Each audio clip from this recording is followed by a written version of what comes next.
네, 반갑습니다. 부동산 공인중개사 배움터입니다. 오늘 이 시간에는 위성, 네이버나 다음 포털을 통해서 지도를 보는 방법을 좀 설명을 드릴까 합니다. 지도는 토지를 하시는 분들에게는 또 반드시 필요한 부분이고, 토지가 아니더라도 주변 현황이나 어떤 입지, 이런 것들을 하기 위해서는 반드시 필요한 부분이죠. 네, 위성 지도를 통해서 부동산 중개업에 활용을 하는 방법에 대해서 좀 설명을 간단하게 드릴 건데요. 크게 포털에 있는 지도는 네이버의 지도와 다음의 지도 두 가지가 있죠. 보통은 저희 중개업을 하시는 분들 같은 경우에는 다음을 쓰시는 게 좋습니다. 왜냐하면 차이가 좀 있거든요. 제가 그 차이를 좀 설명을 드리도록 할게요. 자, 우선 네이버 지도를 먼저 한번 보겠습니다. 네이버에 그냥 네이버 지도 검색하면 이렇게 네이버 지도가 나오고요. 원하는 지번, 저 같은 경우는 토지를 하기 때문에 저희가 의뢰를 받은 하나의 물건을 가지고 한번 저희가 비교를 해보겠습니다. 자, 검색을 합니다. 자, 주소를 검색을 하게 되면 이렇게 위치가 나오게 되죠. 경계까지 이렇게 표기가 됩니다. 자, 다음도 마찬가지 똑같은 주소를 제가 검색을 해보겠습니다. 똑같이 나오죠. 자, 이게 네이버고요. 이게 다음입니다. 네, 얼핏 보면 차이가 없는 것 같은데 기능상에 있어서 좀 차이들이 있어요.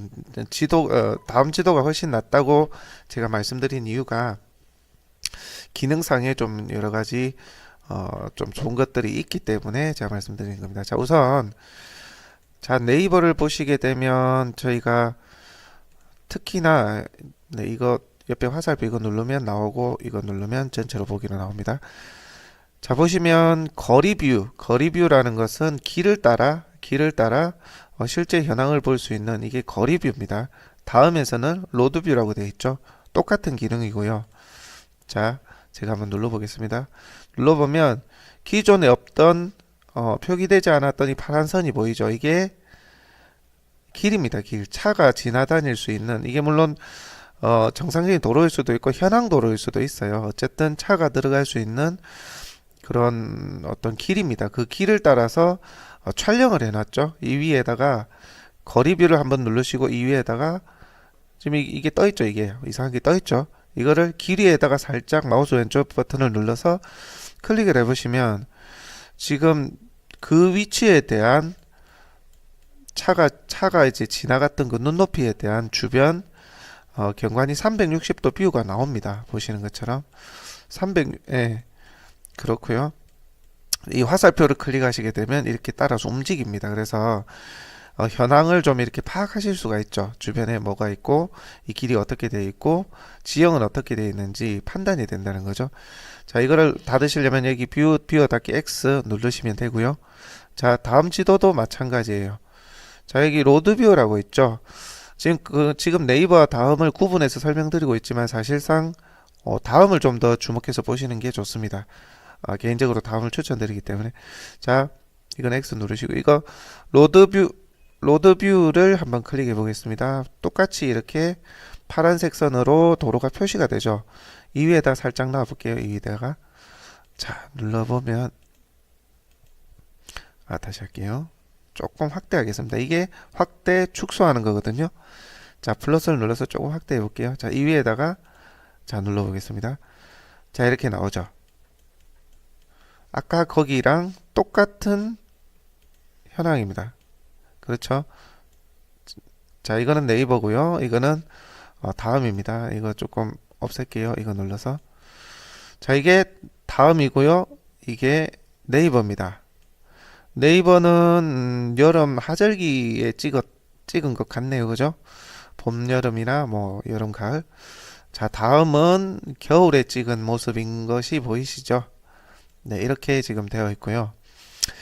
자, 첫 번째로 네이버와 다음의 차이를 설명드리자면 자, 보시면 촬영이 2016년 8월에 촬영이 되어 있다는 게 나오죠. 그렇죠? 그러면 지금 이 주소지에 있는 그 로드뷰, 그러니까 실질적으로 위성을 통해서 현장을 볼 수 있는 거는 2006년 8월밖에 볼 수가 없다는 거죠. 그런데 다음 지도 같은 경우에는 이거 보이시나요? 2016년 2월에 지금 촬영이 됐다고 돼 있네요. 이게 2016년 2월에 이 차량이 지나가면서 이 360도 뷰를 찍은 거예요. 이게 아까 저기 198번지죠. 여기 보시면 이거 조금 누르면서 확대해 볼게요. 자, 실질적으로 자, 이게 움직이는 거에 따라 얘가 쳐다보는 시야가 표시가 되죠. 그렇죠? 자, 보시면 지금 여기가 물건이잖아요. 여기가 아까 집어넣을 병산리 198번이잖아요. 자, 얘가 움직일 때마다 방향이 표기가 됩니다. 내가 어디로 보고 있는지. 자, 지금 보면 저쪽을 쳐다보고 있네요. 그렇죠? 조금 더 확대해 볼까요? 저쪽을 쳐서 이 물건이라는 거죠. 여기 표기되는 거 보이시나요? 자, 움직여 볼게요. 자, 움직이면 같이 따라 움직이죠. 그러니까 이것은 내가 지금 어디를 보고 있는지 시야를 보여주고 있는 거죠. 지금 이 시야 이쪽으로 보고 있죠. 네, 죄송합니다. 그러면 이 물건이라는 건 내가 지금 보고 있는 시야가 여기잖아요. 그죠? 그래서 이 매물이라는 것을 표시하는 거고요. 지금 해당 이 위치 위에 도로에 지금 자리하고 있잖아요. 그러니까 지금 이 물건이다. 여기 보시면 이 매물이니까요. 이해가시죠? 아니면 이게 지금 그 뷰가 좀 작아서 좀 그렇다 하면 이거를 X를 한번 눌러보세요. 눌러보시면 내가 지금 어디 위치에 있는지 바로 나옵니다. 그렇죠? 내가 이 위치에서 지금 바라보고 있는 거예요. 다시 한번 눌러볼게요. 자, 한번 더 눌러. 이 위치에서 내가 이쪽 방향을 보고 있다 라고 보시면 됩니다. 자, 네이버와 다음에 명백한 차이를 설명을 드리면 네이버 같은 경우에는 지금 보시면은 현재 지금 찍은 날짜가 잠시만요.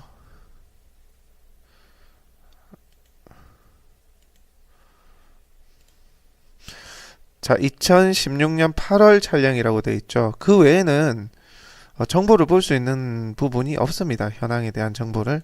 그리고 마찬가지로 위성에서 위에서 내려다보는 정보 역시도 그 하나밖에 없죠. 가장 최근에 찍었던 이 위성 지도밖에 볼 수가 없습니다. 그런데 다음 지도 한번 볼까요? 다음 지도 같은 경우는 이 스카이 뷰를 한번 마우스 커서를 갖다 대면 이게 나와요. 이게 뭐냐면 연도별로 네이버가 위성 지도를 샷을 해놓은 게 그대로 보여진다는 겁니다. 예를 들어서 이게 최근 사진일 거고요.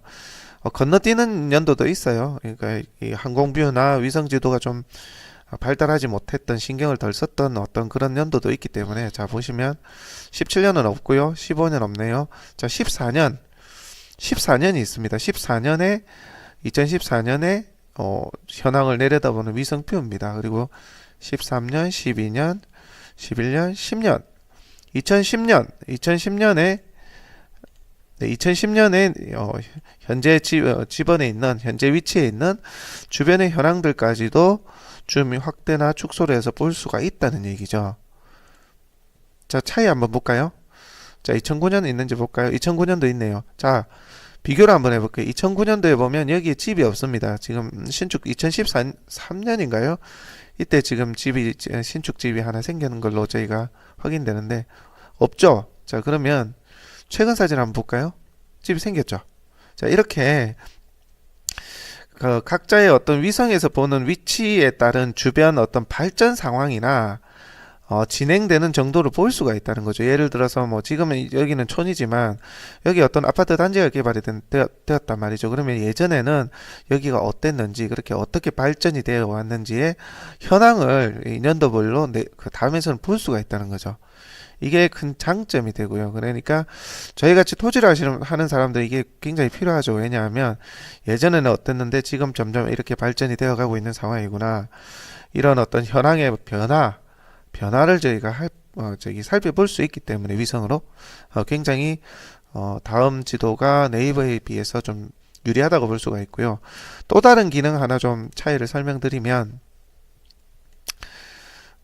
자, 여기 보시면 거리를 재는 게 있거든요. 이거 없애고 이걸 누르면 거리를 재볼 수가 있어요. 마우스 왼쪽 한번 누르고 또 한번 누르면 여기까지의 거리 혹은 여기까지의 거리 이렇게 잴 수가 있습니다. 자, 다음 지도도 마찬가지고 이거 누르면요. 한번 누르고 여기 마우스 왼쪽 누르고 똑같은 기능이 있죠. 자, 여기까지는 기능이 동일하고요. 그런데 네이버에서는 그 외 다른 것들이 없어요. 이거는 인쇄하기고 뭐 지도 저장하는 거고요. URL 복사고요. 자, 그런데 그 다음 지도를 보시게 되면 차이가 좀 있습니다. 자, 이게 아까 확대라고 말씀드렸죠? 자, 조금 더 확대해 볼게요. 만약에 내가 이 면적을 좀 재보고 싶다. 혹은 이 땅이 이 정도의 크기가 어느 정도 면적인지 좀 확인해 보고 싶다 할 때는 다음은 면적이라는 요 두 번째 거 있죠. 거리 있고요. 거리 재는 거 있고 이 아래 면적이라는 게 있죠. 이거 누르시면 실질적으로 이 땅에 대한 면적 물론 뭐 공부로 확인하면 되겠지만 그냥 이거 어떤 공부상 나오지 않는 땅이 있을 수도 있고요. 그렇죠. 그런 땅의 면적을 좀 이렇게 재는데 도움이 될 수. 예를 들어서 이 면적 한번 재볼까요? 대략적으로 나온다는 거죠. 자, 여기에 마우스 왼쪽 버튼 클릭, 클릭, 클릭. 조금 이렇게 경사가 생기는 곳, 그러니까 곡선이 생기는 곳을 따라서 마우스 왼쪽 버튼을 계속 눌러보세요. 점을 찍어 본다고 생각을 해보십시오. 이렇게, 이렇게. 자, 여기까지. 끝내려면 마우스 오른쪽 버튼이고요. 자, 그러면 면적이 나옵니다. 1734제곱미터 정도가 나온다. 자, 그러니까 공부를 굳이 확인하지 않더라도 내가 위성에서 내려다 봤을 때 이 면적이 대략 어느 정도 되는가 이게 확인을 할 수가 있다는 거죠. 이게 면적. 이걸로 확인을 할 수가 있습니다. 이게 다음에 어떤 네이버와 차별화된 기능이고요. 또 한 가지 그 아래 보면 반경이라는 게 있죠. 반경. 이게 뭐 상가도 마찬가지고요. 토지도 마찬가지입니다. 뭐 몇 킬로 이내 토지는 뭐 가축을 키울 수 없는 어떤 지역이라든지 이런 것들이 있을 텐데요. 그런 반경 이내에 어떤 개발 행위나 어떤 행위를 할 수 있는가 라는 부분을 좀 판단할 때 필요합니다. 한번 눌러볼게요. 자, 여기에서 자, 여기를 기준으로 할게요. 여기서 반경 예를 들어서 100m 뭐 정화구역이라고 예를 들어 칠게요. 도시 지역에. 그러면 조금 줄일게요. 자, 다시. 자, 여기에 상가가 있다. 상가 끝이 있다. 반경 200m겠죠? 지금 자, 이렇게 그려놓고 다시 마우스 왼쪽 버튼을 클릭을 합니다. 자, 그리고 없애려면 마우스 오른쪽 버튼 하면 더 이상 그려지지 않거든요. 자, 이렇게 반경을 그릴 수가 있어요. 그래서 내가 어떤 행위를 할 때 이 반경 이내에 있나 없나, 이 다른 지역에 있는 다른 현황이나 물건이나 부동산이 그런 것들을 파악할 때도 도움이 된다. 반경. 자, 이런 것들이 네이버와 다음의 어떤 차이고요. 또 한 가지 또 설명을 좀 드리면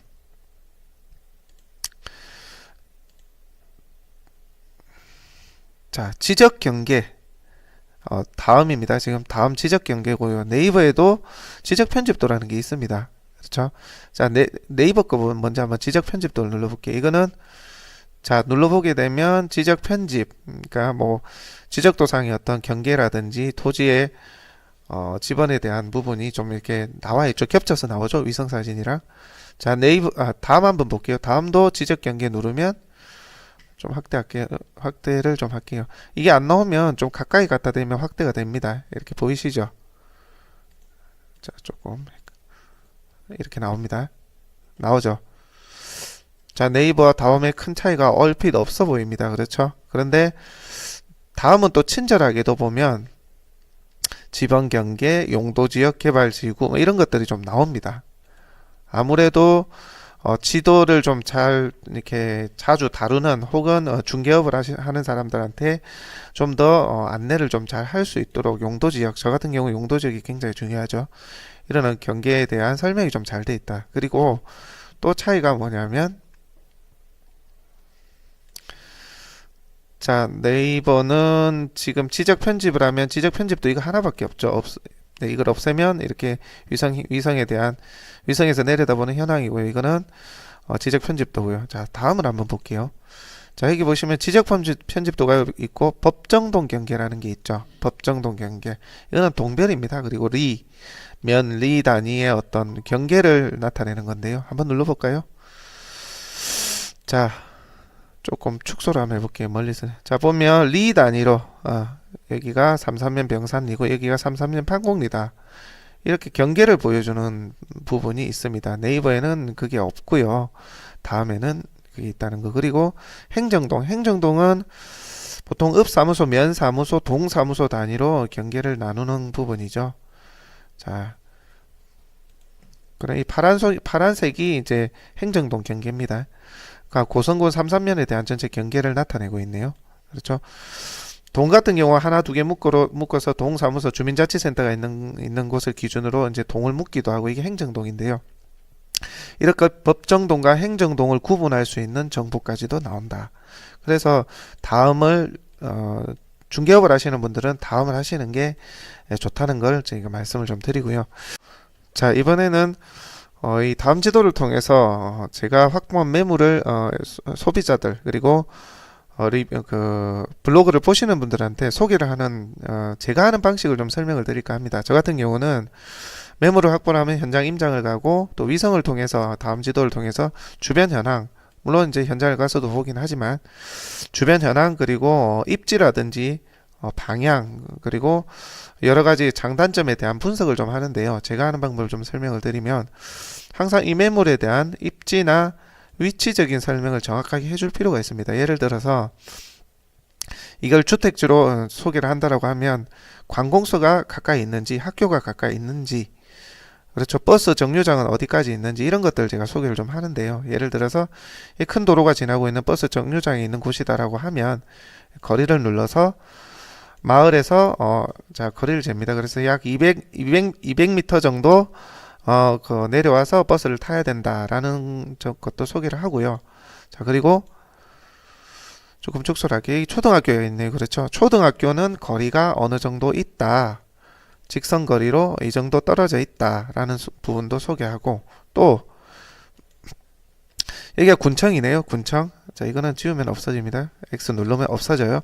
자 군청이 어느 정도 거리에 있는지 그러니까 병의원 관공서가 어느 정도 떨어져 있는지 자 여기서 눌러서 이 정도 4km 정도 거리에 있다라고 저희는 표기를 반드시 합니다. 이게 입지나 위치 선정이 굉장히 중요한 부분이기 때문에 블로그에 소개를 할 때 저희는 이런 부분을 반드시 설명을 합니다. 아무래도 그냥 이런 형태입니다 하는 것보다 주변 입지나 현황을 소개를 하는 게 좀 더 신뢰가 가고 정확하겠죠. 그렇죠. 자, 그리고 지도를 보는 방법인데요. 이거는 먼저 설명을 드렸어야 되는데 지도를 펼쳤을 때 지적도도 마찬가지고요. 항상 방향은 위쪽이 북쪽입니다. 그리고 이쪽이 오른쪽이 동쪽, 왼쪽이 서쪽, 아래쪽이 남쪽입니다. 그래서 지금 보여지는 현황은 로드뷰를 아까 좀 보여드릴까요? 다시 한번 보여드릴게요. 좀 확대를 할게요. 자, 바다 조망이 나오죠. 바다 조망이 이 매물의 중요한 입지거든요. 그러면 이 바다 조망이 방향이 어떻게 되느냐? 조금 축소를 해보시면 동향이라는 걸 아실 수가 있죠. 그래서 방향을 보고 언급을 하죠. 여기에 바다 조망은 동향입니다. 그런 부분도 설명을 하고요. 또 저는 저는 주택지를 많이 다루다 보니까 한 가지를 더 팁을 설명드리자면 자, 지적 경계를 한번 눌러보면 자, 이 토지에 대한 현황 외에 주변 토지에 대한 어떤 경계라든지 모양이 나오죠. 그렇죠? 자, 그러면 아까 제가 설명드렸을 때 동향이라고 제가 말씀드렸죠. 방향이 이 방향이 되겠죠. 바다 조망이. 자, 그런데 저 같은 경우에는 앞 토지들이 어떻게 이루어져 있는지 모양이 어떠한지 주택을 안 치면 주택을 짓는다고 치면 어디에다가 지을지 내 조망을 가릴지 안 가릴지를 예상을 해서 설명도 합니다. 이거는 그냥 제가 하나의 그냥 팁을 드리는 거죠. 다른 사람들보다 조금 차별화해서 설명을 하고자 하는 저만의 방식입니다. 예를 들어서 이 토지에 집을 짓겠다 하면 면적에 따라 다르긴 하겠지만요. 뭐 모양이 이러니까 여기 지어질 것 같다. 여기는 안 지어질 것 같다. 혹은 이 땅은 모양이 이러니까 이 끝에는 안 지을 것 같네. 이 정도 지어질 것 같다 해서 조망이 가릴 것인지 안 가리게 될 것인지 앞으로를 예상을 해서 장단점에 대한 설명도 좀 하고 있습니다. 이런 현황이나 입지 그런 것들을 좀 소개를 해 주실 필요가 있고요. 저 같은 경우는 그렇게 합니다. 자, 이렇게 해서 최근 몇 년간 이 근황이 어떻게 발달되어 있는지, 발달되어 왔는지에 대한 모습도 좀 설명을 드리고 있습니다. 그리고 나중에 지도를 좀 자주 보시고 그 위치나 현황을 아시는 분들은 자, 이거를 쭉 축소하시다 보면 감이 올 때가 있어요. 이거는 조금 오래 보시고 계속 다녀보시고 비교를 해보시면 분석이 되는데요. 예를 들어서 년 단위로 분석을 했을 때 이쪽이 점점 발전이 없었는데 조금 뭔가 길이 넓혀져 가고 집들이 들어선다. 예를 든 겁니다. 그런 어떤 발전상 어디로 이어져서 발전이 되겠다 이런 부분들도 또 가늠이 되고요. 도로나 터널을 하나 만든다고 예를 들어 쳤을 때 자세히 보고 많이 접하다 보면 얘가 어디로 갈지가 보여요. 예, 그런 부분은 물론 뭐 지자체의 어떤 그 주요 업무 계획이나 행정 계획을 반드시 참고를 하면서 비교를 해가면서 분석을 해가야 되겠지만 그런 부분에 대한 안목도 나중에 하시다 보면 좀 보여요. 그게 상당 부분 맞을 때가 많더라고요. 그래서 그런 부분을 좀 참고를 하시는 것도 필요하다. 또 보면 예를 들어서 여기 도로를 하나 내고 있는데 여기 추가 도로를 누가 내고 있는데 이쪽 도로와 지자체에서 이쪽 도로와 연결을 하려고 한다. 여기. 근데 이 도로가 어디로 갈 것이냐? 라는 걸 보면 경계를 이렇게 해서 확대를 해보시면 지금은 이게 좀 비교하기가 그런데요. 잘게 쪼개져 있는 지주가 많이 있는 이런 곳들을 피해 가죠. 도로를 낼 때는.